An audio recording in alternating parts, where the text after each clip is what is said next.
వామ్మో! రోజులేంటండి బాబు మరి ఇంత ఘోరంగా ఉన్నాయి.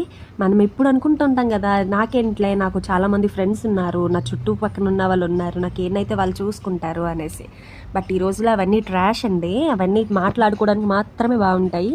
ఇన్ ప్రాక్టికల్ ఏవి పనికిరావు. ఎందుకు అంటే ఈ రోజుల్లో ఎంత తక్కువ మాట్లాడితే అంత మంచిది. ఎంత దూరంగా ఉంటే అంత బెటర్ నాకు తెలిసినంత వరకు. ఎందుకు ఇలా మాట్లాడుతున్నానా అంటే ఫర్ సపోజ్ మనకేమన్నా బాగాలేదు అనుకో, మనకేమైనా కష్టం వచ్చిందనుకో, మన చుట్టుపక్కల ఉన్న వాళ్ళందరూ మన దగ్గరికొచ్చి ఏం చెప్తారు? అయ్యయ్యో! దేవుడికి కూడా న్యాయం లేదు. అసలు ఎంత మంచి మనిషికి ఎన్ని కష్టాలిస్తారు. అయినా మంచోళ్ళకే కష్టాలన్నీలే తగ్గిపోతాయిలే అని చెప్పి వెళ్తారా? సో, అదే వ్యక్తి మనం లేనప్పుడు మన కోసం వేరొకరితో ఏం చెప్తారో తెలుసా?